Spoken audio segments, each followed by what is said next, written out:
बेटा जो क्राइटेरिया हम इस्तेमाल करते हैं वो क्या होता है, वो एलिमेंट्स जो good conductor of heat and electricity होते हैं due to presence of free electrons. Metals and reactivity का डिस्कशन शुरू करने जा रहे हैं। सबसे पहला सवाल आता है कि मेटल है क्या। तो बेटा मेटल्स को डिफाइन और किसी क्राइटेरिया पे नहीं किया जाता। अगर आप ये समझते हैं कि मेटल्स वो एलिमेंट्स होते हैं जो कि सख्त होते हैं या हाई मेल्टिंग पॉइंट होता है या मोर डेंसर होते हैं, ये सारे मेटल के कैरेक्टरिस्टिक्स हैं जो सारे मेटल्स पे अप्लाई भी नहीं होते। मेटल का जो डेफिनेशन है वो इस बात पर नहीं है कि वो कितना सख्त है, वो उसका मेल्टिंग पॉइंट या डेंसिटी कैसी है, बल्कि मेटल्स को डिफाइन किया जाता है on just one property that they are good conductors of heat and electricity. ऐसा कोई भी मटेरियल, मिसाल के तौर पर ये प्लास्टिक के चेयर है फॉर एग्जांपल, क्या ये गुड कंडक्टर ऑफ हीट और इलेक्ट्रिसिटी होती है? और अगर लेट सपोज किसी नॉन मटेरियल में से कंडक्ट हो भी, जैसे ग्लास, अब ग्लास में हीट कंडक्ट होती है ना, लेकिन ग्लास में क्या फ्री इलेक्ट्रॉन्स मौजूद होते हैं? नहीं। तो याद रखिएगा कि मेटल्स का डेफिनेशन सिर्फ एक प्रॉपर्टी को होता है। डिफाइन मेटल आएगा तो आप कोई और बात नहीं लिखेंगे। यूजुअली बच्चे गलती करते हैं, आपने इन जनरल साइंस से पढ़ा होता है मेटल मजबूत है, मेटल ब्रिटल है, metal melting point boiling point high होता है। बेटा ये सारी प्रॉपर्टीज हर मेटल पे अप्लाई नहीं होती। मेटल का जो डेफिनेशन है वो इस बेसिस पर नहीं है, बल्कि किस बेसिस पर है? Number one, metals are good conductors of heat and electricity due to presence of free electron. जिस एलिमेंट में फ्री इलेक्ट्रॉन मौजूद होंगे और वो उन फ्री इलेक्ट्रॉन्स की वजह से हीट को, इलेक्ट्रिसिटी को इजीली क्या करेगा? कंडक्ट करेगा, उसे हम मेटल। ठीक हो गया। अब मैं सारी बातें एक साथ लिखूंगा, ये चीजें एग्जाम में पूछी भी जाती है, अभी सुन लीजिए। तो सबसे पहला हमारा कंसेप्ट क्लियर हो गया कि मेटल्स क्या होते हैं। सबको क्लियर है? मेटल को हम उसकी सख्ती पर, उसके मेल्टिंग बॉइलिंग पॉइंट पर डिफाइन नहीं करते, उसके कलर पर, उसके शाइन पर डिफाइन नहीं करते, बल्कि सिर्फ और सिर्फ डिफाइन करते हैं कि वो मटेरियल, वो सब्सटेंस जो रेडिली करंट को कंडक्ट करता है। क्यों कंडक्ट करता है? Due to presence of free electron. उसमें आवारा इलेक्ट्रॉन्स, आजाद इलेक्ट्रॉन्स मौजूद हैं जो जिसकी वजह से वो करंट को कंडक्ट करता है। ये तो आपने बात कर ली मेटल्स की। अब बेटा अगर हम पीरियोडिक टेबल को देखें तो पूरे पीरियोडिक टेबल में हमें मेटल्स दो कैटेगरी के नजर आते हैं। Metals are primarily divided in two categories. अगर हम पीरियोडिक टेबल वाले चैप्टर में से निकालें इंफॉर्मेशन को, आप पढ़ चुके हो, तो पीरियोडिक टेबल वाले चैप्टर से हमें सीखने को मिलता है कि जितने भी मेटल्स हैं वो दो कैटेगरीज में डिवाइड हो जाते हैं जो बिल्कुल अलग हैं दूसरे से। दोनों के दोनों मेटल्स हैं, ये कॉमन है, लेकिन उसके अलावा उनमें कोई प्रॉपर्टी मैच नहीं करती। कौन से मेटल्स में बच्चे? Number one, yes Rafia, transition metals and alkali metals. Alkali metals and, बेटा बंद करो मोबाइल, ट्रांजिशन मेटल्स। अगर आप मेटल्स की डिवीजन की बात करते हैं, सबसे पहले मेरे साथ याद करना, ये चैप्टर साथ साथ याद करने वाले चैप्टर है। नंबर वन, मेटल्स क्या है? Those elements which are good conductors of heat and electricity due to, ये बताना पड़ेगा क्योंकि और भी मटेरियल में से कंडक्ट होता है, due to presence of free electron. फिर मेटल्स कितने कैटेगरी में डिवाइड होते हैं? दो मेरे बच्चे, एक अल्कली मेटल्स और एक ट्रांजिशन मेटल्स। दोनों को मैं जनरल कंपेयर कर देता हूँ, ऑल्दो कि पीरियोडिक टेबल में आप इसे अलग से पढ़ते हो, लेकिन दोनों को बेसिक कंपैरिजन में आपको देता हूँ। बेटा सिवाय इसके कि ये दोनों मेटल्स हैं, which means they are both conductors, they are both good conductors of current and electricity, इसके अलावा इन दोनों में कुछ भी कॉमन नहीं। आपने जो मेटल्स कॉमनली अपनी सराउंडिंग में देखे हैं, मैं सबके पॉइंट लिखूंगा, आपने जो मेटल्स कॉमनली अपनी सराउंडिंग में देखे हैं वो सारे कौन से मेटल्स हैं? ट्रांजिशन। इनको कन्वेंशनल मेटल्स भी कहते हैं। तो सबसे पहले अगर मैं ट्रांजिशन मेटल की प्रॉपर्टी आपके सामने रखूं तो आप कोई भी मेटल जो आपने देखा है कॉमनली इमेजिन कर लें। कॉपर देखा है आपने, सिल्वर देखा है आपने, आपने आयरन देखा हुआ, आयरन को सबने देखा हुआ है। तो मुझे बताइए आयरन में क्या क्या प्रॉपर्टी दिखती है आपको? रॉक सॉलिड है, ब्रिटल है, हार्ड है। अगर नया आयरन हो तो शाइनी सरफेस भी होती है, मेल्टिंग बॉइलिंग पॉइंट भी हाई होता है, good conductor of heat and electricity भी होता है, डेंसिटी वाइज भी हायर डेंसिटी होती है। यस और नो? अगर आप एक कन्वेंशनल मेटल की प्रॉपर्टी देखेंगे तो उस कन्वेंशनल मेटल की प्रॉपर्टी को रट्टा मारने की जरूरत नहीं है। आयरन को दिमाग में इमेजिन करो, क्या क्या प्रॉपर्टी आ रही है? मजबूत है, rock solid, brittle, shiny surface और high melting and boiling point, high density, good conductor of heat and electricity, and lastly बेटा रिएक्टिविटी ज्यादा होती है या कम होती है? आप क्या देखते हो? ये कॉपर की वायर फटाफट रिएक्ट कर जाती है या ये आयरन रॉड्स फटाफट रिएक्ट कर जाती है? नहीं। आप कन्वेंशनल मेटल जब देखते हैं तो आपको इनकी केमिकल रिएक्टिविटी बहुत कम नजर आती है, स्टेबिलिटी ज्यादा नजर आती है। समझ आ रही? जब आप मैं ये बताना ही चाह रहा हूँ स्मार्टली कि जब आप ये वाला पार्ट ध्यान में रखते हो बड़ा आसानी से, तो ये वाला पार्ट आप इसका ऑपोजिट है, ये आपने देखा हुआ नहीं है। आप YouTube पे जाकर देखेंगे तो you will see alkali metals, लेकिन कॉमनली हमने ये वाले मेटल्स नहीं देखे। क्यों नहीं देखे, मैं इसका रीजन भी समझा दूंगा अभी। लेकिन जब आप ट्रांजिशन मेटल्स की प्रॉपर्टी समझ जाते हो तो याद रखिए, सिवाय इसके कि ये भी गुड कंडक्टर्स हैं और इनमें भी जो है ना वो फ्री इलेक्ट्रॉन्स होते हैं, और कुछ भी कॉमन नहीं है। मसलन ये सॉफ्ट मेटल्स होते, कितने सॉफ्ट के नाइफ से स्लाइस कर सकते हैं आप। ये सॉफ्ट मेटल, जब सॉफ्ट है इसका मतलब क्या हुआ कि मेल्टिंग बॉइलिंग पॉइंट भी लो होगा। ये आम मेटल्स की तरह high melting boiling point show नहीं करते। फॉर एग्जांपल सोडियम का जो मेल्टिंग पॉइंट है वो 100 डिग्री से भी कम होता है। 100 डिग्री से भी सोडियम का मेल्टिंग पॉइंट क्या है, कम है। तो आप यूं समझ लीजिए कि ट्रांजिशन मेटल की प्रॉपर्टीज आपको रिलेट होती है सारी। अब उसका ऑपोजिट कर लो, ये सॉफ्ट होंगे, ठीक हो गया। सिल्वरी ग्रे होते हैं आमतौर पर, डेंसिटी इनकी कम होगी, पानी पे फ्लोट करेंगे, पानी में सिंक नहीं करेंगे, डेंसिटी कम है। और जब सॉफ्ट है तो मेल्टिंग और बॉइलिंग पॉइंट भी कम होगा, डेंसिटी भी कम होगी, लेकिन इन कमबख्तों की रिएक्टिविटी बहुत ज्यादा। इनकी रिएक्टिविटी कितनी ज्यादा है कि एग्जामिनर पूछता है कि जो ये अल्कली मेटल्स होते हैं जो पीरियोडिक टेबल में कहां है, ग्रुप 1 में, जो अल्कली मेटल्स होते हैं ये इतने रिएक्टिव हैं कि आप इन्हें हवा में भी नहीं छोड़ सकते। अगर आपने इसके ब्लॉक को हवा में भी छोड़ दिया तो इतने रिएक्टिव है कि एयर में मौजूद ऑक्सीजन से रिएक्ट करेंगे और रिएक्ट करके क्या बना लेंगे, कंपाउंड बना लेंगे। इसीलिए मेरे बच्चे इन्हें इनर्ट लिक्विड्स लाइक केरोसिन में डिप करके रखा जाता है। एग्जाम में सवाल पूछता है कि व्हाई दीज मेटल्स, या हिंट दे देता है कि x is a metal which is normally dipped in kerosene, identify the x, alkali metal. इतना इतना रिएक्टिव है कि नॉर्मल एयर से भी एक्सपोज करेंगे तो फौरन से क्या कर जाएगा, रिएक्ट। इसीलिए inert liquid like kerosene oil, जिनसे इनका नेचर मैच नहीं करता, उसमें डिप करके रखते हैं, निकालेंगे रिएक्शन शुरू हो जाएगा ऑटोमेटिकली। तो अगर आप इस प्रॉपर्टी मेरे साथ याद करने का ट्राई करो, दोबारा करो, कहो याद हुआ कि नहीं। सबसे पहले मेटल अभी लिखेंगे, मिलकर लिखेंगे ताकि याद हो जाए, डन एंड डस्टेड हो जाए। Number 1, what is metal? A substance और an element which is a good conductor of heat and electricity due to presence of free electrons। ठीक हो गया। दूसरा आ गया कि how many types of metals exist naturally? 2। there are 2 basic different types of metals, alkali metals and transition। दोनों में metal होने के अलावा कुछ भी कॉमन नहीं है। दोनों में मेटल होने का मतलब क्या है, दोनों गुड कंडक्टर ऑफ इलेक्ट्रिसिटी है, दोनों में सीरीज ऑफ फ्री इलेक्ट्रॉन्स मौजूद होता है, लेकिन दोनों में इसके अलावा सब अलग है। मतलब अगर एक कन्वेंशनल मेटल लाइक आयरन को इमेजिन करें तो high density, high melting point, hard, brittle, ठीक है जी, और लो रिएक्टिव, स्टेबल। वहां आ जाए तो soft, easily cut through knife, low density, low melting and boiling point, silvery grey surfaces, and सबसे इंपॉर्टेंट हाईली रिएक्टिव, इतने highly reactive that they are normally kept in kerosene oil or inert liquid to avoid their exposure to air, otherwise when they are normally exposed to air they rapidly react। is that clear? यहां तक कि हम पहली learning objective हमारा पूरा हो गया। Now we know what is metal. Metal का मैं डायग्राम भी बनाता हूं कि मेटल की रिप्रेजेंटेशन कैसे होती है।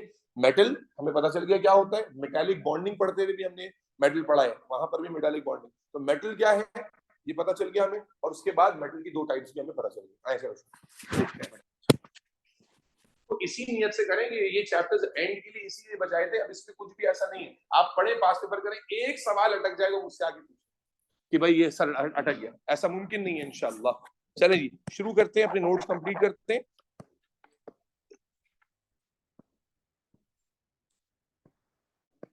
Elements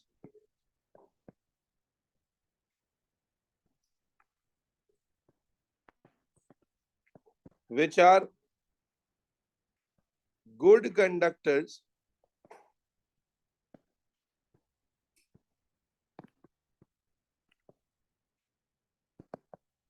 of heat and electricity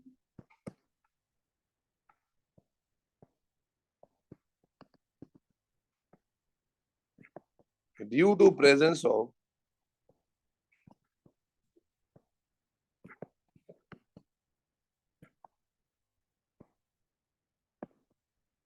sea of free electrons।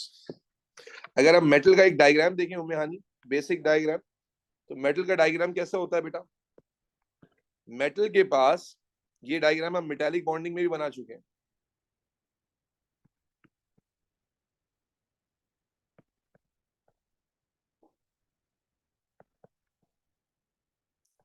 इस डायग्राम से रिलेटेड भी बहुत आते हैं एग्जाम में। मेटल का बेसिक डायग्राम कैसा होता है भाई?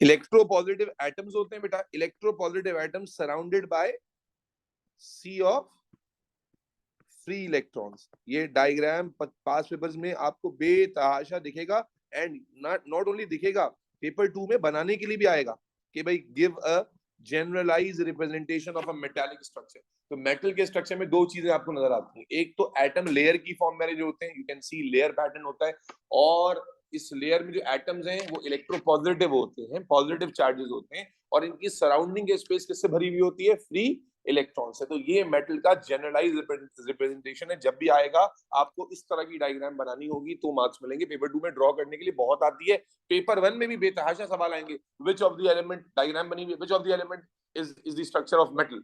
अब वो आपने देखा, तो जिसमें आपको ऐसे लेयर अरेंजमेंट नजर आएगी और फ्री इलेक्ट्रॉन्स नजर आएंगे, आप उसको सिलेक्ट करोगे as a metal. Is that clear? चलो बेटा, अब आ जाते हैं मेटल की दो टाइप्स पे। हमने क्या कहा, कौन से दो टाइप के मेटल हैं सुहेब?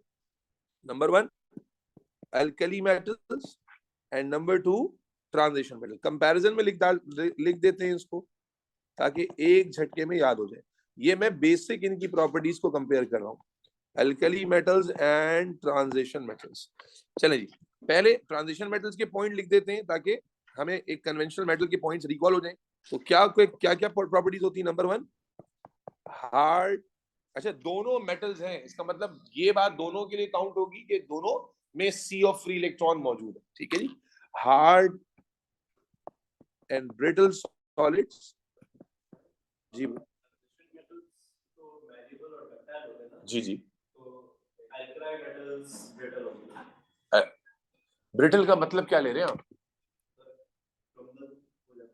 ब्रिटल का मतलब आपकी केमिस्ट्री बुक में ये नहीं है। आप ब्रिटल जो है ना बहुत जनरलाइज सेंस में ले रहे हैं। ब्रिटल का मतलब है जो जिसकी अरेंजमेंट जो है, जिसकी अरेंजमेंट इतना इस तरह की हो कि बहुत ज्यादा रॉक सॉलिड अरेंजमेंट, यानी अरेंजमेंट इतनी कॉम्प्लेक्स अरेंजमेंट हो, इतनी कॉम्प्लेक्स अरेंजमेंट हो कि जिसको जिसको जो डेंसिटी को बढ़ा दे, ठीक है ना। तो डेंसिटी उसी वक्त बढ़ेगी जब ब्रिटिलिटी आएगी। So hard and brittle solids, malleable and ductile। malleable and ductile का मतलब क्या होता है? They can be sliced into sheets and they can be sliced into wires। ठीक है, लेयर अरेंजमेंट है तो लेयर को आप क्या कर सकते हो? स्लाइस कर सकते हो। उसके बाद आ गया high melting and boiling point. Shamir याद हो रहा है? High melting and boiling points. फिर आ गया high density.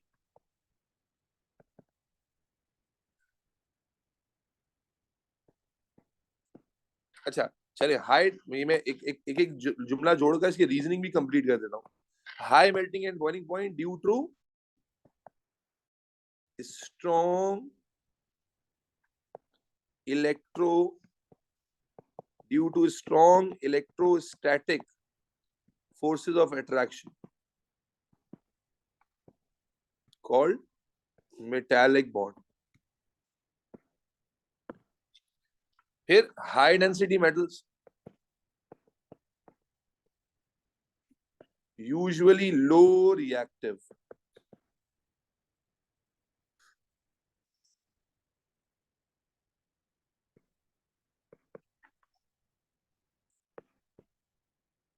good conductors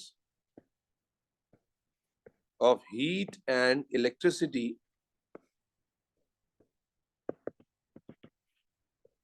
due to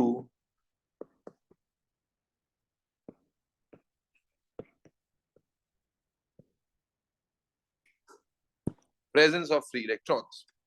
अब अगर दूसरी तरफ आ जाते हैं तो हमारे पास क्या पॉइंट्स आ जाएंगे? Soft metals can easily be sliced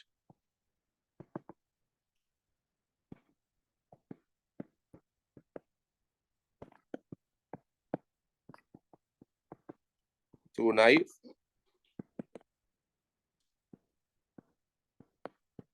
low melting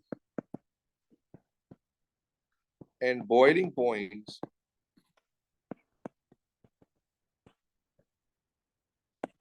due to weaker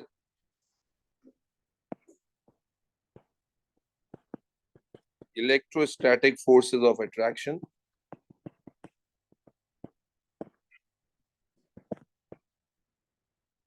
low density metals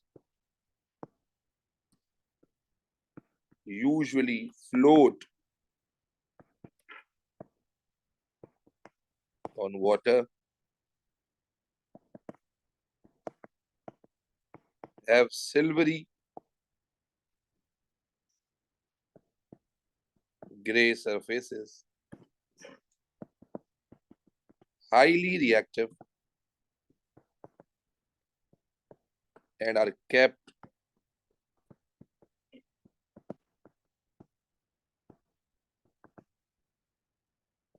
in kerosene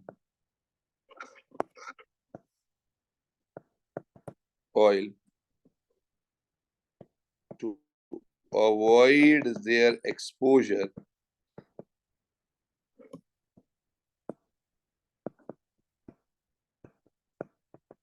to air. This is a very basic comparison between transition metals and alkali metals. Both are metals, both conduct electricity, both has got abundance of free electrons, but दोनों में इसके अलावा कुछ भी common नहीं है. And you must remember कि वो बिल्कुल ही अलग कैटेगरी ऑफ मेटल, और यही वजह है कि आपने उसको कॉमनली नहीं देखा because of their high reactivity. Imagine कीजिए कि मैं कैल्शियम की वायर बना दूं, कैल्शियम की अगर मैं वायरिंग कर दूं तो कैल्शियम का वायर तो टिकेगा ही, बिकॉज ऑफ रिएक्टिविटी. उस वायर ने क्या कर जाना है, रिएक्ट कर जाना है, और रिएक्ट करके खत्म हो जाना है. तो जाहिर है अगर मैं अपने कॉमन, या मैं घर का दरवाजा सोडियम से बना दूं, भाई सवाल ये है ना कि अगर ये भी मेटल्स हैं और इक्वली इंपॉर्टेंट है तो हमारी यूजेज पर, कॉमन यूजेज में क्यों नहीं आ रहे? वो इसीलिए नहीं आ रहे. इमेजिन करें आप पोटेशियम का दरवाजा बना देते, तो आप रातों रात दरवाजा लगा के जाओगे और इंशाल्लाह सुबह तक आधा दरवाजा नहीं होगा, दोपहर तक पूरा दरवाजा गायब हो चुका होगा. क्यों? क्योंकि पोटेशियम मतलब एक हाईली रिएक्टिव मेटल है, तेजी के साथ एयर से ऑक्सीडाइज होगा और रिएक्शन करके पाउडर ऑक्साइड बना के खत्म हो जाएगा. तो इसलिए बिकॉज इनका जो जो नॉर्मली हमें मेटल का यूज केस रिक्वायर्ड है वो क्या है, मजबूती. ये मजबूत भी नहीं है, सॉफ्ट है. हमें नॉर्मली क्या रिक्वायर्ड है, उनकी लॉन्ग टर्म, उनकी सस्टेनेबिलिटी, वो भी इनसे नहीं मिल रही. इसलिए आप कॉमन अपनी सोसाइटी में इन मेटल्स का इस्तेमाल नहीं देखते. वरना ये मेटल्स भी मेटल्स हैं और इक्वली गुड कंडक्टर हैं, बल्कि शायद ज्यादा बेहतर कंडक्टर. लेकिन कंडक्टिविटी एक फैक्टर है और सस्टेनेबिलिटी दूसरा फैक्टर है. सही जी. यहाँ कॉपर का वायर कितना महंगा पड़ रहा है, सोडियम का वायर किस कॉस्ट में पड़ता, और वो भी खत्म हो जाना था 10-20 दिन के अंदर.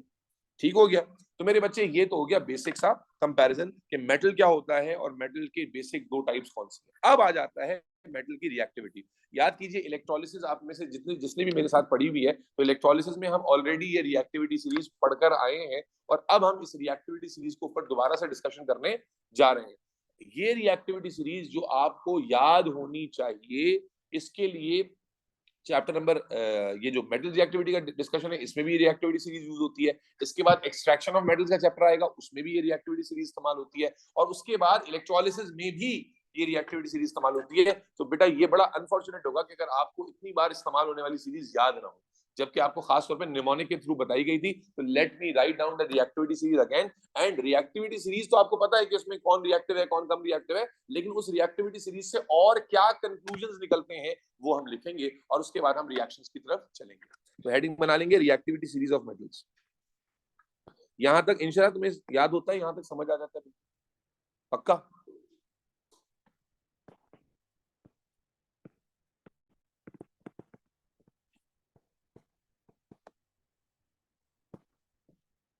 अगर आपको याद हो तो रिएक्टिविटी सीरीज याद रखने के लिए मैंने आपको एक निमोनिक दिया था. क्या था mnemonic? Please stop calling me a cute zebra. I like her. बातें नहीं करो. Calling me sweet goat. याद है किसी को निमोनिक? हमने इस निमोनिक के थ्रू पढ़ा था, और यहाँ पर मैंने मेंशन किया था कि जो हम रिएक्टिविटी आपको बता रहे हैं बेटा, कंप्लीट रिएक्टिविटी सीरीज नहीं है. This is the reactivity series जो आपको आनी चाहिए. जब आप पास पेपर में क्वेश्चन देखेंगे तो you will see lot of other element जो रिएक्टिविटी सीरीज में नहीं है. लेकिन फिर एग्जाम में आपको हिंट देगा कि ये एलिमेंट कहाँ होगा। ठीक है जी। तो क्या था बेटा ये रिएक्टिविटी सीरीज मुस्तफा, तुम्हें याद है? तुम थे इस वक्त जब ये चैप्टर पढ़ा था? तो बताओ भाई क्या है? पोटेशियम, फिर सोडियम, फिर कैल्शियम, फिर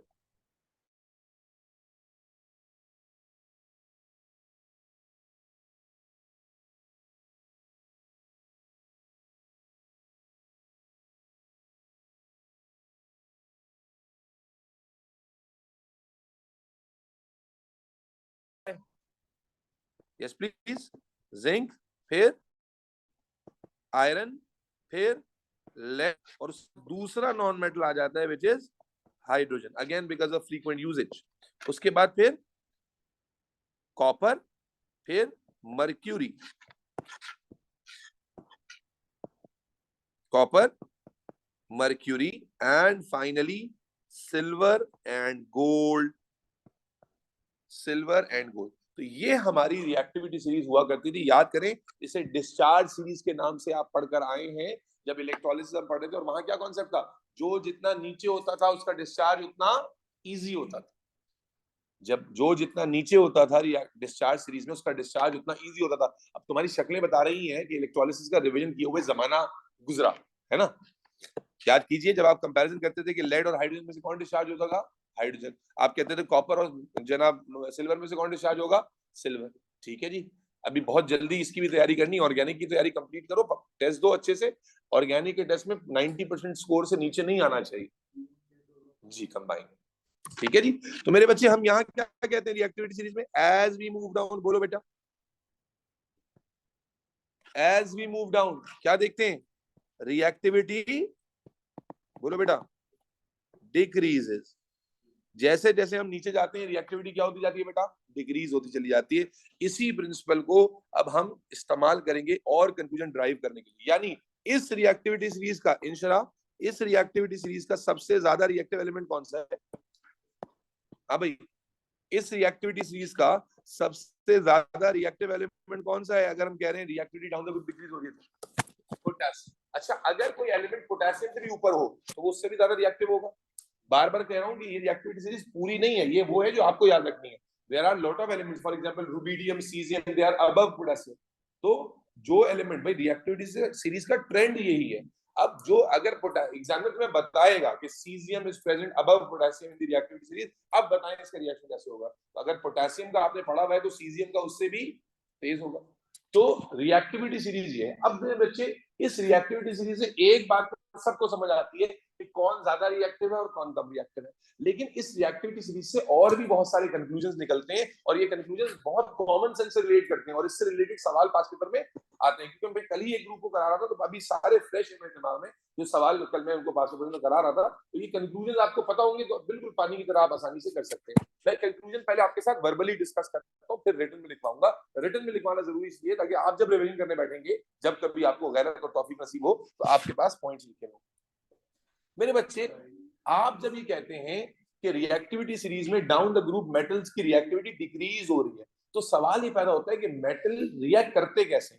बेटा, metals react by losing electron. पहले इस बात को दिमाग में बिठाओ कि metal always want to lose electron. Metal में ना इलेक्ट्रॉन गेन करने की एबिलिटी होती है, होती ही नहीं, किसी भी मेटल में नहीं होती। मेटल में इलेक्ट्रॉन गेन करने की भी एबिलिटी नहीं होती और मेटल में इलेक्ट्रॉन शेयर करने की एबिलिटी भी नहीं होती। इसीलिए आपने क्या पढ़ा था बॉन्ड्स में? याद करें कि मेटल सिर्फ कौन सा बॉन्ड बना सकते हैं? Ionic bond with non metals. Metal सिर्फ आयोनिक बॉन्ड बना सकते हैं, वो भी उस वक्त जब उनके बराबर में नॉन मेटल। क्योंकि मेटल में इलेक्ट्रॉन ना गेन, क्योंकि कोवेलेंट बॉन्ड बनाने के लिए इलेक्ट्रॉन शेयर करना होता है ना, तो इलेक्ट्रॉन शेयरिंग करने की एबिलिटी मेटल में नहीं होती। तो इसलिए याद रखिए मेटल रिएक्ट जो हम कह रहे हैं रिएक्शन रिएक्शन रिएक्शन, तो रिएक्शन में मेटल करता क्या है? मेटल रिएक्शन में हमेशा इलेक्ट्रॉन लूज करता है। जब आपको ये बात पता चल गई, अब बहुत सारे कंफ्यूजन आसान हो जाएंगे। तो अगर मैं तुम्हें कहूं, अब मुझे सिर्फ वर्बली यस और नो बताना, फिर जब हम लिखेंगे तो ये रिटर्न में भी आ जाएगा। मुझे बताओ, अगर मैं कहूं कि डाउन द ग्रुप मेटल की रिएक्टिविटी डिक्रीज हो रही है, तो ये तो बिल्कुल ही ऑब्वियस बात है। लेकिन अब इसी बात को अगर मैं यूं कहूं कि डाउन द ग्रुप मेटल की इलेक्ट्रॉन लूज करने की जो रफ्तार है, एबिलिटी है, वो कम हो रही है, बताइए। पोटेशियम अगर ज्यादा रिएक्टिव है, इसका क्या मतलब है? क्योंकि पोटेशियम जल्दी इलेक्ट्रॉन लूज करेगा सोडियम के मुकाबले में। या सोडियम रेडिली इलेक्ट्रॉन लूज करेगा मैग्नीशियम के मुकाबले में, या मैग्नीशियम जल्दी इलेक्ट्रॉन लूज करेगा आयरन के मुकाबले में। ये समझना जरूरी है कि मेटल का रिएक्शन होता है हमेशा बाय लूजिंग इलेक्ट्रॉन। तो अगर रिएक्टिविटी डिक्रीज हो रही है, इसका मतलब क्या हुआ कि मेटल की इलेक्ट्रॉन लूज करने की एबिलिटी भी क्या होती जा रही है, डिक्रीज। अच्छा, मुझे अब जल्दी से बता दो, समझ आया? दो बातें हो गई, रिएक्टिविटी डिक्रीज हो रही है और क्योंकि मेटल रिएक्ट करता है बाय लूजिंग इलेक्ट्रॉन, इसीलिए यूं कहा जा सकता है कि इलेक्ट्रॉन लूज करने की एबिलिटी भी डिक्रीज हो रही है। तीसरी बात मुझे बताना, इलेक्ट्रॉन लॉस करने को क्या कहते हैं? Loss of electron is called oxidation. डॉक्स का चैप्टर आप पढ़ चुके हैं, loss of electron is called oxidation. तो क्या मैं अब यूं नहीं कह सकता कि जैसे जैसे आप नीचे आ रहे हैं मेटल के ऑक्सीडाइज होने की एबिलिटी कम हो रही है? मेटल के ऑक्सीडाइज होने की एबिलिटी, क्योंकि लॉ इलेक्ट्रॉन लूज करने की रफ्तार एबिलिटी घटती जा रही है, कम होती चली जा रही है, तो इस चीज को जब मैं ऑक्सीडेशन से लिंक करूंगा तो क्या मैं कह सकता हूं कि मेटल की ऑक्सीडाइजिंग एबिलिटी कम हो रही है? बोलो भाई। तो तीन बातें होंगी। नंबर वन, मेटल की रिएक्टिविटी डिक्रीज हो रही है, मेटल रिएक्ट करता है बाय लूजिंग इलेक्ट्रॉन। तो यूं कहा जा सकता है कि मेटल का इलेक्ट्रॉन लूज करने का जो रफ्तार और एबिलिटी है वो कम होती जा रही है। तीसरा कंक्लूजन कि मेटल की जो ऑक्सीडाइजिंग पावर है वो क्या होती जा रही है, कम। ऑक्सीडेशन की जो एबिलिटी है वो क्या होती जा रही है। उसके बाद अगला कंक्लूजन, मेरे बच्चे, अगला कंक्लूजन क्या है कि जो मेटल जितना ज्यादा रिएक्टिव होता है वो उतना अनस्टेबल। रिएक्शन उसी वक्त, रिएक्टिविटी उसी वक्त ज्यादा होती है जब स्टेबिलिटी कम हो। देखो, एक इंसान का पेट भरा हुआ है, जब पेट भरा हुआ है तो आप खाने की तरफ थोड़ी लपकते हो, या आपको प्यास नहीं लग रही तो आप पानी की तरफ भी नहीं बढ़ते। लेकिन जब आपको शदीद प्यास लग रही होती है, और जितनी शदीद लग रही होती है आप पानी उसी तरह ही पीते हो। अभी तो ये ज्यादा रिलेटेबल है जी। वो अलग बात है कि रमजान अभी तक का तो बड़ा बेहतर गुजर रहा है, अब 2-3 दिन से गर्मी बढ़ रही है, लेकिन इस गर्मी से एक्सपोजर आपका हो कहाँ रहा है, ठीक है ना? तो और रोजे भी छोटे हैं। पिछले रमजानों में याद करें तो सहरी 3:30 पौने 4 बजे शुरू करके 4 सवा 4 तक सहरी खत्म हो जाती थी, और जनाब आली फिर रोजा लंबा होता था, 7:30 बजे जाके नहीं अफ्तार हो रहा था। अभी तो रोजे छोटे होगा ना, अब तो आइंदा दिनों में छोटे ही होते चले जाएंगे रोजे। अभी तो रोजा 13 साढ़े 13 घंटे 14 घंटे का रोजा बन रहा है, तो इसलिए गुजर जा रहा है, और उसमें से भी आधा टाइम तुम सोते हुए गुजार दे रहे हो। ठीक है, मुझे समझ नहीं आ रहा, 1.5 महीने में एग्जाम है, मैं बच्चों से बात कर रहा हूँ तो कह रहे हैं सर नींद भी तो इम्पोर्टेंट है। मैं कहा बिल्कुल इम्पोर्टेंट है, तो सहरी करके सो जाते हैं। बात तो ऐसे बेगैर आते हैं, फजर भी नहीं पढ़ते, फजर भी पढ़ के सो जाते हैं, और उसके बाद उठते जोर में, फिर जोर के बाद कुछ क्लासेस ले ली, उसके बाद फिर सो गए, फिर बिल्कुल इफ्तार से पहले उठे, और उसके बाद फिर इफ्तार के बाद इतना इफ्तार कर लिया कि फिर इशा तो गई, तरावी भी गई, फिर तरावी के बाद एक क्लास हो रही है उनकी, तो वो क्लास ले गए, फिर सो गए। और ज्यादातर इसमें मंचले ऐसे हैं, जैसे आप जैसे नौजवान, जो सहरी तक उनका सोने का कोई तस्वुर नहीं है, वो सहरी तक रात में जागते हैं, और जाग कर पढ़ नहीं रहे, ना तहज्जुदें पढ़ रहे हैं, ना तरावियां पढ़ रहे हैं, ना अपना पढ़ रहे हैं, बल्कि रात तक नाइट मैच खेल रहे हैं। कई बच्चों से मेरी बात हुई, कह रहे सर रात में सर खेलने के लिए, सर आप ही तो कहते हैं फिजिकल एक्टिविटी। तो अब ये फिजिकल एक्टिविटी बड़ी हानिकारक साबित हो सकती है, क्योंकि एग्जाम सर पे है। देखो, मैं बच्चों को बोला कि पिछले 2 साल से जो बच्चे थे ना, आप भी उसमें शामिल रहे, तो आप रमजान इनकाउंटर हुआ दरमियान में, और लेकिन वो हुआ क्या कि जब आपके एग्जाम चल रहे थे तब रमजान था, तो प्रिपरेशन हो चुकी थी, अब सिर्फ इतना डिफिकल्टी थी कि रोजे की हालत में प्रिपरेशन करके, रिवीजन करके जाके पेपर देना था। वो मुश्किल था, लेकिन ये ज्यादा मुश्किल है, क्योंकि दरमियान में जो एक पूरा टाइम है जो प्रिपरेशन के लिए इस्तेमाल होता है, वो इफेक्ट हो रहा है। और प्रिपरेशन का, अब एग्जाम तो आएगा रमजान के बाद, लेकिन वो एक बेनिफिट तो मिलेगा कि रमजान नहीं होगा, रोजा नहीं होगा, अब जो है ना आप आराम से जाके खाते पीते हुए जाके एग्जाम देंगे। लेकिन ये जो क्रूशियल टाइम है प्रिपरेशन का, ये इफेक्ट ना हो जाए, क्योंकि ये तो अब ऑब्वियस नींद डिस्टर्ब हो रही है, सबकी हो रही होगी, ठीक है ना? वो तो चेहरे से पता चल रहा है कि 2 रात को सोई नहीं है लड़की, लेकिन भाई इसी में से मैनेज करना है ये, इसलिए जो है ना ये रोल नहीं डालना। अब आज तो तुम फंस गए, वरना तुमने ज्यादा सोना था, तुमने बहुत देख के जाके सो जाओ। चलो, तो फिर कंक्लूजन रिवाइज करते। क्या कहा हमने? as we move down reactivity decreases, electron metal always react by losing electron, तो इलेक्ट्रॉन लूज करने की एबिलिटी क्या हो रही है, डिक्रीज हो रही है। फिर अगला जो कंक्लूजन हमने क्या कहा, इलेक्ट्रॉन की लॉस करने को हम ऑक्सीडेशन कहते हैं, तो जो ऑक्सीडाइजिंग एबिलिटी है वो भी क्या हो रही है, डिक्रीज हो रही है।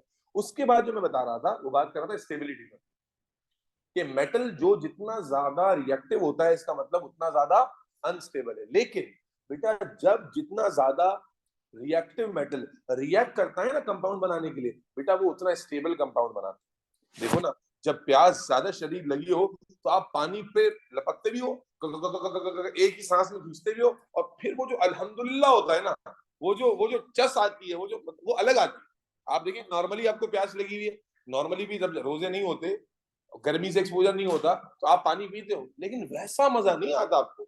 लेकिन कभी आप गर्मी से आओ, या अभी अफ्तार के टाइमों में जब अफ्तार खुलता है, मतलब जब दस्तरखान पे अफ्तार से 5 मिनट पहले आपको शरबत और जूसेस और जो है वो पानी नजर आता है, तो आपका दिल चाहता है कि पहले तो मैं 2-4 कैन ये डाल लूंगा पेट में, उसके बाद पकौड़े समोसे पर आऊंगा। क्या अलग सा मजा आता है ना, अलग सा फील होता है कि यार ये पानी जा रहा है अंदर, ठंडा ठंडा आंतों तक महसूस होता है। वो क्यों होता है? वो इसीलिए होता है। तो बहरहाल खुलासा ये कि जो मोर, इतना मैंने पानी की बात कर ली, प्यास ना लगना शुरू हो जाए, कि मोर रिएक्टिव एलिमेंट खुद तो अनस्टेबल होता है, लेकिन बेटा जब वो रिएक्ट करके कंपाउंड बनाता है ना, तो उसका कंपाउंड ज्यादा स्टेबल होता है। ये ऐसा ही है कि एक आदमी शादी के लिए तरस रहा है, या अल्लाह मेरी कोई शादी करा दे, या अल्लाह मेरी कोई शादी करा, तो उसकी जो शादी होगी ना, उसमें तो शुक्र गुजारी ज्यादा होगी, या अल्लाह शुक्र है ये बीवी मुझे मिल गई। और एक इंसान नाशुक्र हो, जरूरत ही नहीं है, वो ऐसी मजे उठा रहा है हर जगह से, तो वो कहता है यार शादी करके फंस गया है। असल में जब एक का तजुर्बा ऊपर नीचे हो जाए ना, तो दूसरे की हिम्मत खत्म हो जाती है, ठीक है ना। और हमारे मुआशरे में दूसरी शादी इतना बड़ा जुर्म है कि कत्ल भी मुझे लगता है इससे हल्का, लोग कत्ल करना भी इससे हल्का समझेंगे। दूसरी शादी किसी ने कर ली, वैसे ऑफिस की पर्सनल सेक्रेटरी को लेकर डिनर करा रहा है रात को घूम घूम के, तब किसी को बुरा नहीं लगेगा। किसी को शादी की ऑफर कर देगा तो अय्याश आदमी, बेगैरत ठरकी। ये तो हमारे हालात है। तुम्हें क्यों बोल रहे थे? बहरहाल, तो बेटा क्या कहा आपने? मोर रिएक्टिव एलिमेंट बोलना बच्चे, more reactive element form stable compound, more reactive element form. For example कल के मैं पास की बात करता हूं, अब मैं रैंडमली तुमसे सवाल पूछ देता हूं। 4 कार्बोनेट्स हैं, कैल्शियम का कार्बोनेट, एल्यूमिनियम का कार्बोनेट, लेड का कार्बोनेट और सोडियम का कार्बोनेट, सबसे ज्यादा स्टेबल कौन सा होगा? देखो दोबारा सुनो, 4 कार्बोनेट्स हैं, लेड का कार्बोनेट, सोडियम का कार्बोनेट, कैल्शियम का कार्बोनेट, अमोनियम एल्यूमिनियम का कार्बोनेट। तो कौन सा कार्बोनेट का सबसे ज्यादा स्टेबल होगा? जो सबसे ज्यादा रिएक्टिव एलिमेंट का मैंने नाम दिया, सोडियम। सोडियम जब कार्बोनेट बनाएगा तो उसका कार्बोनेट सबसे ज्यादा मजबूत होगा, स्टेबल भी होगा, और जब स्टेबल होगा तो उसका मेल्टिंग और बॉइलिंग पॉइंट भी ज्यादा होगा। ठीक है जी, तो ये कुछ कंक्लूजन है, इसको लिखते हैं और उसके बाद फिर आगे चलते हैं चैप्टर के दूसरे से। जल्दी से लिखेंगे।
ये जो आखिरी प्रिंसिपल मैंने लिखा है ये हमारी आज की दुनिया का भी उसूल है और इसी उसूल के हिसाब से हम आगे का चैप्टर भी चलाएंगे। मोर रिएक्टिव एलिमेंट, जो ज्यादा ताकतवर और ज्यादा रिएक्टिव एलिमेंट होता है वो कमजोर एलिमेंट को उसके कंपाउंड से, उसके घर से बाहर निकाल देता है, निकल साले। यही है दुनिया का उसूल कि हर ताकतवर कमजोर के ऊपर चढ़ाई कर देता है और कमजोर ताकतवर को बेचारा देखता ही रहता है। तो एलिमेंट्स में भी यही रूल फॉलो होता है कि जो ज्यादा रिएक्टिव एलिमेंट होता है, इसी के ऊपर आगे हम कंटिन्यू करेंगे कि जो ज्यादा रिएक्टिव एलिमेंट होता है वो कम रिएक्टिव एलिमेंट को उसके कंपाउंड से बाहर निकाल लेता है, बोलता है हटो अब मेरी बारी। ठीक है जी, तो ये कंक्लूजन जल्दी से लिखेंगे और इसके बाद हम डायरेक्टली चलेंगे रिएक्शंस की तरफ बेटा। तो अब तक हमने क्या डिस्कस कर लिया, just to conclude today's discussion, metals and reactivity का चैप्टर हमने स्टार्ट किया, ये हमारा सेकंड लास्ट डिस्कशन है। इसके बाद हम एक्सट्रैक्शन ऑफ मेटल्स करेंगे and that would conclude the syllabus, और उसके बाद हम एटीपीस की तरफ जाएंगे और इसके पास पेपर्स की तरफ जाएंगे।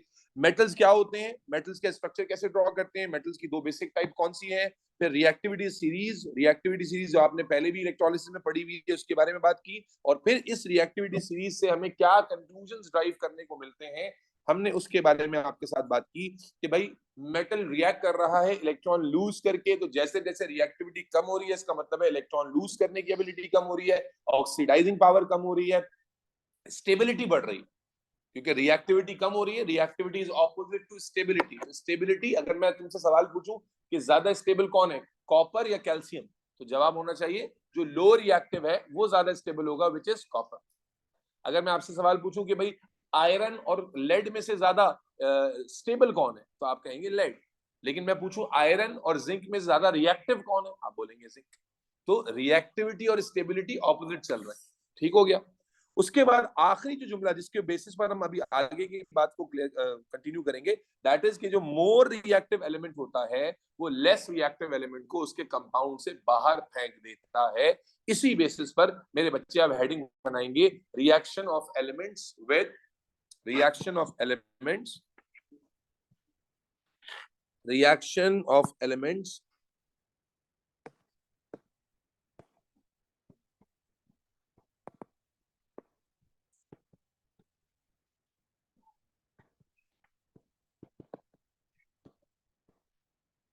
सबसे पहले ऑक्सीजन के साथ। Reaction of elements with oxygen, बेटा तवज्जो से देखिएगा, रिएक्शन लिखना मुश्किल नहीं है। अच्छा, इससे पहले कि मैं आपको रिएक्शन लिखूं, रिएक्शन बड़ा आसान है। आप एसिड बेस में रिएक्शन लिखने की साइंस भी थोड़ी बहुत समझ चुके हैं कि रिएक्शन लिखते हैं तो किस तरह से आप क्रॉस में वैलेंसीज को लिखते हैं। यहाँ पर ना ये बताने के लिए कि रिएक्शन तेज हो रहा है कि स्लो हो रहा है कि और स्लो हो रहा है, कुछ वर्ड्स इस्तेमाल होते हैं जो आपको पेपर 2 में भी इस्तेमाल करने हैं। बहुत तेज रिएक्शन के लिए आप बोलते हैं एक्सप्लोसिवली, उससे थोड़ा स्लो हो गया तो आप बोलते हैं विग्रसली। क्या बोलते हैं? विग्रसली। उससे थोड़ा और स्लो हो गया तो आप बोलते हैं रिएक्शन अकर्स रेडिली। और स्लो हो गया तो आप कहते हैं रिएक्शन अकर फास्ट। फिर और स्लो हो गया तो आप कहते हैं reaction occur at a moderate speed. फिर और स्लो हो गया तो आप कहते हैं रिएक्शन अकर स्लोली। फिर और स्लो हो गया तो आप कहते हैं रिएक्शन अकर वेरी स्लोली। और फिर अगर और स्लो हो गया तो आप कहते हैं reaction occur at a negligible extent. तो ये कैटेगराइजेशन होती है वर्ड्स की जो खास तौर पे एग्जामिनर आपसे इस्तेमाल कराता है। एक बार टॉप वाली सुन ले, टॉप वाली ज्यादा आती है। एक्सप्लोसिवली सबसे तेज है। फॉर एग्जांपल अगर मैं कहता हूं पोटेशियम, तो आप कहेंगे पोटेशियम का रिएक्शन एक्सप्लोसिवली होगा। लेकिन अगर मैं पोटेशियम के मुकाबले में ले आऊंगा सीजियम जो पोटेशियम से भी ऊपर है, तो मैं फिर सीजियम के लिए कहूंगा कि उसका रिएक्शन एक्सप्लोसिवली होगा। पोटेशियम के लिए उससे हल्का दिखाने के लिए तो मैं विग्रेसली का वर्ड इस्तेमाल करूंगा। तो एक्सप्लोसिवली, विग्रसली और रेडिली, ये तीन वर्ड्स, तीन, first second third position, explosively, vigorously and readily. ठीक है। उसके बाद फास्ट, फिर मॉडरेट, फिर स्लो, फिर वेरी स्लो, फिर नेग्लिजिबल। ये कैटेगरी है, ये वर्ड्स हैं जो आप रिएक्शन की स्पीड को बताने के लिए इस्तेमाल करते हैं। ठीक है जी। अब ऑक्सीजन से रिएक्शन शुरू करते हैं। अच्छा, एक बेसिक प्रिंसिपल समझा दूं। मुझे कई ग्रुप में बच्चों ने पूछा कि सर हमें कैसे पता चलेगा कि रिएक्शन होगा या नहीं, तो जाहिर है उसका एक जवाब आता है कि रिएक्टिविटी सीरीज देखकर। मैं आपके लिए आसान कर देता हूं। याद रखिए और सुनिएगा कि जब एलिमेंट एलिमेंट से रिएक्शन कर रहा होता है या कंपाउंड कंपाउंड से रिएक्शन कर रहा होता है तो वो रिएक्शन हमेशा होगा। दोबारा सुनिएगा, रिएक्टिविटी सीरीज का कॉन्सेप्ट कहां आएगा बाद में बताता हूं। जब एलिमेंट एलिमेंट से रिएक्शन कर रहा है, फॉर एग्जांपल अभी रिएक्टिविटी सीरीज में हमने क्या लिखे हैं? एलिमेंट्स। और ये जो मैं रिएक्शन लिखने जा रहा हूं ये किसके साथ है? ऑक्सीजन के साथ। ये भी क्या है? एलिमेंट। तो एलिमेंट वर्सेस एलिमेंट का रिएक्शन हमेशा होता है, कंपाउंड और कंपाउंड का रिएक्शन भी हमेशा होता है। हाँ, रिएक्टिविटी का कॉन्सेप्ट कहां आ जाता है, जहां एलिमेंट वर्सेस कंपाउंड का रिएक्शन। फिर सुन लेना, 3 तरह के रिएक्शन तुम्हारे सिलेबस में हैं। आप कहते हो याद रखें, एलिमेंट टू एलिमेंट का रिएक्शन हमेशा होगा। क्यों होगा, अभी जब मैं लिखूंगा आप लॉजिकली भी समझ पाओगे। इसी तरह कंपाउंड और कंपाउंड का रिएक्शन भी होगा। अक्सर बच्चे कहते हैं सर वो नहीं देखे उसकी रिएक्टिविटी कम है, सर कैसे हो जाएगा? तो वो एक एंगल देख रहे होते, दूसरा नहीं देख रहे होते। तो मैं आपके लिए आसान कर देता हूं कि एलिमेंट और एलिमेंट का रिएक्शन हमेशा होता है, कंपाउंड और कंपाउंड का रिएक्शन भी हमेशा होता है। एलिमेंट और कंपाउंड के रिएक्शन में you need to look at the reactivity, कि मोर रिएक्टिव एलिमेंट रिएक्ट कर रहा है या लेस रिएक्टिव एलिमेंट रिएक्ट कर रहा है। तो आए विद ऑक्सीजन शुरू करते हैं। बड़ा एग्जाम में आता है इससे रिलेटेड एक क्वेश्चन। ठीक है, रिएक्शन लिखते हैं, मैं रिएक्शन लिखूंगा, उम्मीद है कि आप समझ पाएंगे और रट्टा नहीं लगाना पड़ेगा। फॉर एग्जाम्पल मैं पोटेशियम से रिएक्शन लिखता हूँ ऑक्सीजन का, तो यहाँ सिंपल गेम है वैलेंसी का। पोटेशियम किससे कंबाइन होगा? ऑक्सीजन से। वैलेंसी का क्या गेम है? पोटेशियम की वैलेंसी 1 और ऑक्सीजन की वैलेंसी 2। तो पोटेशियम की 2 कहां जाएगी, सॉरी ऑक्सीजन का 2 कहां जाएगा बेटा? पोटेशियम। भाई ये बात हम पढ़ चुके हैं ना कि जो वैलेंसी होती है कंपाउंड लिखने में, वो कहां जाती है? इंटरचेंज हो जाती है। तो ऑक्सीजन की वैलेंसी अब सब में 2 रहेगी। ग्रुप 6 का एलिमेंट है, कितनी वैलेंसी होती है? 2। पोटेशियम की वैलेंसी 1 होती है। कहां से याद आया पोटेशियम की वैलेंसी? आपको पीरियोडिक टेबल से पता होना चाहिए, नहीं तो इलेक्ट्रोलिसिस में तो हमने चार्ज भी लिखे थे ना, पोटेशियम +1 है, सोडियम +1 है, कैल्शियम +2 है, एल्यूमिनियम +3 है, मैग्नीशियम +2 है। तो कहीं से तो याद आएगा, zinc +2, iron +2, lead +2, copper +2, hydrogen +1। तो ये वैलेंसी का यूज करना है, क्रॉस में लिखी जाएगी। ठीक है जी। तो क्या नजर आया कि जब ऑक्सीजन से इनका रिएक्शन कराएंगे तो ऑक्साइड बन रही है। क्या बन रही है? ऑक्साइड। ठीक है जी, सही।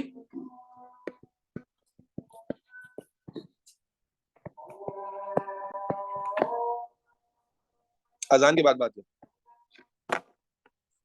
रिएक्शन लिखना सीखना है। ठीक है, is a simple game of valency. So sodium से रिएक्शन होगा, आपने लिखा NaO। अब सोडियम की वैलेंसी कितनी है? 1। ऑक्सीजन की कितनी है? 2। तो is this the correct formula? No. The correct formula should be, क्या होना चाहिए करेक्ट फॉर्मूला? Na2O। ठीक है जी, आगे चलें। अगला रिएक्शन आ गया बेटा आपके पास कैल्शियम का। आपने रिएक्शन कराया ऑक्सीजन के साथ और जनाबे आली आपने फॉर्मूला लिखा CaO। अस्सलाम वालेकुम, क्या अभी आ रहे हैं, जा रहे हैं? जा रहे हैं? नहीं जाए नहीं यार, आपके लिए कुछ तोहफा है। वो तो आप देने जा रहे होंगे ना, तो वो जुबैर भाई से कहें कि आप देख लें, गाड़ी में कुछ तोहफे रखे थे आप लोगों के लिए, और फिर मैं निकल जाऊंगा, फिर पता है आपको। तोहफे नहीं, वो मोहब्बत है। हाँ वही वही मोहब्बत कह लें आप उसको। वो जो है उठा लें।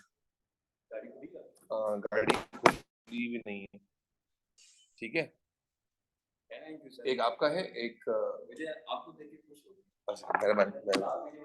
चलो, कैल्शियम ऑक्सीजन से रिएक्ट कर रहा है बेटा, क्या हुआ? कैल्शियम ऑक्साइड बना। फॉर्मूला देखना है सही है कि नहीं है बेटा। ये फॉर्मूले आते भी हैं, इस तरह के सवाल आ जाते हैं, which of the following is the correct equation. अब करेक्ट इक्वेशन में वो गलती क्या करता है? फॉर्मूले गलत देता है। अगर आपको फॉर्मूला बनाने की सेंस नहीं है या वैलेंसी आपको पता नहीं है तो आप स्ट्रगल करोगे। अब कैल्शियम की वैलेंसी होती है 2, ग्रुप 2 का एलिमेंट है, और ऑक्सीजन की वैलेंसी भी होती है 2। अब 2 से 2 क्या हो गया बेटा? कैंसिल। तो फॉर्मूला क्या बन गया? CaO।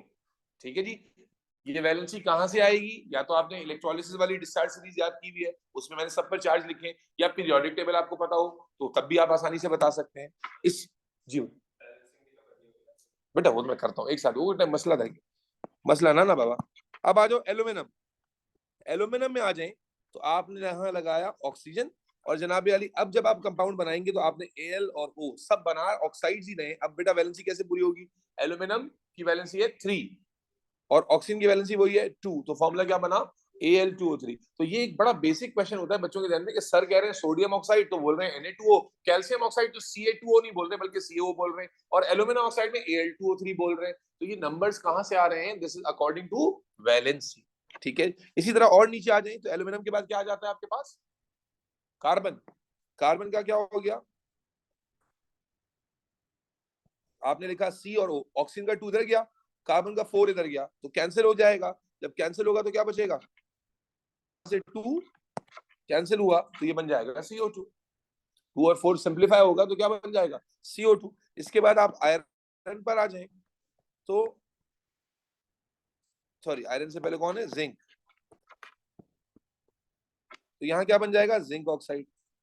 2 की वैलेंसी वो कैंसिल हो जाएगी। इसी तरह नीचे तक लिख सकते हो भाई, सिंपल गेम ऑफ वैलेंसी है ना, कोई रॉकेट साइंस तो नहीं है इसमें, ये बात समझ आती है। अगर मैं नीचे तक भी लिखूं तो सेम ही सीरीज चलेगी, और as we are moving down reaction की स्पीड क्या होती जाएगी, slow slow slow slow slow slow, बहुत ही स्लो हो जाएगी। ये मैंने लिखवाया क्यों बेटा, ये लिखवाया इसलिए क्योंकि यहाँ मुझे बताइए कि जो एल्यूमिनियम है, ये तुम्हें क्या लग रहा है, एक हाई रिएक्टिव एलिमेंट में शुमार करोगे या सिर्फ एक लो रिएक्टिव एलिमेंट में शुमार करोगे? एल्यूमिनियम की जो पोजीशन है, क्या लगता है रिएक्टिविटी सीरीज देखकर एल्यूमिनियम एक हाई रिएक्टिव एलिमेंट में काउंट किया जाएगा, लो रिएक्टिव एलिमेंट में काउंट किया जाएगा? हाई रिएक्टिव एलिमेंट में। लेकिन बेटा ये सवाल यहां से आता है, बेतहाशा आता है, क्या कि we know that aluminium is a high reactive element, लेकिन एल्यूमिनियम का रिएक्शन ऑक्सीजन से शुरू होता है और फिर खत्म हो जाता है। और ये बहुत सवाल आता है इसके ऊपर कि एल्यूमिनियम को क्यों इस्तेमाल कर रहे हैं, क्यों अनरिएक्टिव है। बड़ा सिंपल सा रीजन है, तुम्हारे घरों में भी एल्यूमिनियम के बर्तन मौजूद हैं और उन बर्तनों पे जाकर तुम ये चीज देख सकते हो। असल में क्या कॉन्सेप्ट है, यस बोले, वेरी गुड। असल में बेटा होता क्या है कि एल्यूमिनियम बिल्कुल हाईली रिएक्टिव है, there is no doubt in that. लेकिन मान लीजिए एल्यूमिनियम की स्ट्रिप है, एल्यूमिनियम की कोई भी मेटालिक शीट है, ये क्या करता है, अपने तेज रिएक्शन से जब ऑक्सीजन से रिएक्ट करता है तो तेजी से इसके ऊपर बनती है एल्यूमिनियम ऑक्साइड, और एल्यूमिनियम ऑक्साइड एक इनसॉल्युबल लेयर की फॉर्म में एल्यूमिनियम पर हो जाती है कोट। एल्यूमिनियम ने रिएक्शन किया और बहुत तेजी से किया, और तेजी से रिएक्शन करने की वजह से क्या बना लिया, एल्यूमिनियम ऑक्साइड। और ये एल्यूमिनियम ऑक्साइड एक बहुत ही हीट इनसॉल्युबल लेयर की फॉर्म में एल्यूमिनियम पर क्या हो जाती है, कोट हो जाती है। और जब कोट हो गई तो मुझे बताओ अब क्या एल्यूमिनियम किसी चीज से एक्सपोज हो रहा है? अगर मैं एल्यूमिनियम को अब एयर से रिएक्ट कराने के लिए भेजूं तो क्या ऑक्सीजन एल्यूमिनियम से कांटेक्ट में आ पाएगी? नहीं आ पाएगी, इसीलिए रिएक्शन क्या हो जाएगा, रुक जाएगा। दोबारा सुनिए, एल्यूमिनियम पर ये सवाल आता है और इसकी इतनी इंपॉर्टेंस है एग्जाम पॉइंट ऑफ व्यू, हमारी हमारी कॉमन लाइफ में। जहाज के अंदर जो आउटर बॉडी होती है एयरप्लेन की, वो एल्यूमिनियम से बनाई जाती है। क्यों? इसीलिए एक तो एल्यूमिनियम की डेंसिटी भी थोड़ी कम होती है, दूसरा अगर जहाज में हम आयरन का इस्तेमाल करेंगे या किसी और मेटल का तो उसमें ऑक्सीजन से रिएक्शन होगा, वो तो एक्सपोज ही एयर से है, वो भी हाई प्रेशराइज्ड एयर पे एक्सपोज है, तो वहां तो फिर रस्टिंग और कोरोजन बहुत तेजी से होगी। लेकिन जब आउटर बॉडी पे आप एल्यूमिनियम का इस्तेमाल करते हैं तो एल्यूमिनियम पर खुद ब खुद क्या कोट हो जाती है, ऑक्साइड लेयर, और वो अंदर वाले एल्यूमिनियम को रिएक्ट नहीं करने देती। आपके घरों में एल्यूमिनियम की पतीलियां होंगी, एल्यूमिनियम के बर्तन होंगे, आप देखें वो बर्तन जब अम्मी लेकर आई थी तो बड़े चमकदार से हो रहे थे, और फिर जैसे ही इस्तेमाल एक बार शुरू हुआ उसके बाद क्या हुआ, वो एकदम डल से हो गए। अब आप उसको जितना भी धो लें वो चमकेगा नहीं। अगर आप उनको एग्जैक्टली वो साफ हो जाएगा, उसकी चमक वापस नहीं आएगी क्योंकि एल्यूमिनियम तो छुप गया उसका, उस पर क्या आ चुकी है, ऑक्साइड लेयर। उससे अगर आपने ऑक्साइड लेयर को हटाना है तो फिर आपको एक्वस अमोनिया चाहिए होगा। एक्वस अमोनिया से अगर आप धोएंगे ना तो एकदम बर्तन नए जैसा हो जाएगा, लेकिन वो भी 2-4 दिन के बाद फिर डल हो जाएगा। क्यों? क्योंकि जब आप धोएंगे तो एक्वस अमोनिया क्या करती है, ऑक्साइड लेयर उतार देती है। ऑक्साइड लेयर उतर गई तो अब क्या हुआ, फिर से दोबारा रिएक्शन शुरू हो जाएगा और खुद ब खुद इंसॉल्युबल लेयर हर तरफ कोट हो जाएगी और दोबारा से आपकी पतली सी आ जाएगी। लेकिन एल्यूमिनियम पर एल्यूमिनियम ऑक्साइड की लेयर कोट होने का हमें फायदा होता है। क्यों? क्योंकि एल्यूमिनियम के बर्तन पे ऑक्साइड लेयर कोट हुई है जो बड़ी स्टेबल लेयर होती है, और जब हम कुकिंग वगैरह कर रहे हैं तो मेटल खाने से आपको एक नॉन साइंस बंदे को तो लग रहा है कि शायद खाना मेटल पे पक रहा है, मेटल इंटरेक्शन में आ रहा होगा, लेकिन केमिस्ट्री के स्टूडेंट को पता है कि एल्यूमिनियम के ऊपर एक बहुत ही रिजिड लेयर मौजूद है एल्यूमिनियम ऑक्साइड की, जो आपके खाने को डायरेक्ट मेटल से टच में नहीं आने देती। आपके घर में जितने भी एल्यूमिनियम के बर्तन हैं उन सब पर अनलेस अनटिल वो आपने वैक्यूम में रखे, ठीक है, जो जाहिर मुमकिन नहीं है, तो आपके तमाम घर के एल्यूमिनियम के बर्तनों पर ऑक्साइड की लेयर मौजूद है और वो एल्यूमिनियम को कोरोजन से भी बचाती है। सवाल यहाँ एग्जामिनर कई तरीके से पूछेगा, याद रख लेना कि एल्यूमिनियम जब ऑक्सीजन से रिएक्ट करता है तो रिएक्शन स्टॉप क्यों हो जाता है? हालांकि एल्यूमिनियम तो ज्यादा रिएक्टिव मेटल में आता है, तो उसका रीजन यही है कि एल्यूमिनियम जब रिएक्ट करता है तो इनिशियल रिएक्शन के बाद एल्यूमिनियम ऑक्साइड की इनसॉल्युबल लेयर बेटा फॉर्म हो जाती है, और वो इनसॉल्युबल लेयर जो है वो एल्यूमिनियम के कांटेक्ट को ब्लॉक कर देती है, जिसकी वजह से फर्दर रिएक्शन नहीं होता। जी नूर, आपने चैट में कोई लंबा सा पैराग्राफ कोई खत लिखा है, जरा माइक पर बोले क्या लिखा है, मैंने पढ़ा नहीं। जी माइक पर बोले क्या लिखा है, क्या बोलना चाह रही है? जी नूरुल ऐन, नूरुल आइन, माइक पर पूछे बेटा जो पूछना है आपने। सर माइक इज नॉट, यार ये पता नहीं कौन से माइक होते हैं, मुझे समझ नहीं आ रहा। ये क्या पॉडकास्ट करते हैं ये, या ये कोई सिंगर है जिनके माइक रोज खराब हो जाते हैं, कोई मौजिन है जो रोज माइक में घुस गया। ये माइक कैसे खराब होता है मुझे समझाओ। यहाँ तो मैंने कोई माइक लगाया हुआ भी नहीं है जी, उससे पहले सालों से उस सिस्टम पे होता रहा, उधर भी माइक का कोई मसला। ये आप कौन सा माइक इस्तेमाल करते हैं जो माइक के आए मसले आ गए? मुस्तफा ये समझाओ साइंस में कैसे खराब हो जाता है माइक। माइक खराब है, मोबाइल खराब है, मोबाइल ही खराब है, सबके पास खराब मोबाइल है। इंशाल्लाह आपका भी तो माइक खराब ही रहता है अक्सर, आप ये लिख रहे थे माइक। तो ये मतलब बी ऑनेस्ट रोजे में कि क्या ये सिर्फ एक्सक्यूज के लिए होता है या actually mike is not working? Be honest. Laptop पे नहीं चलता भाई? अच्छा 12 जी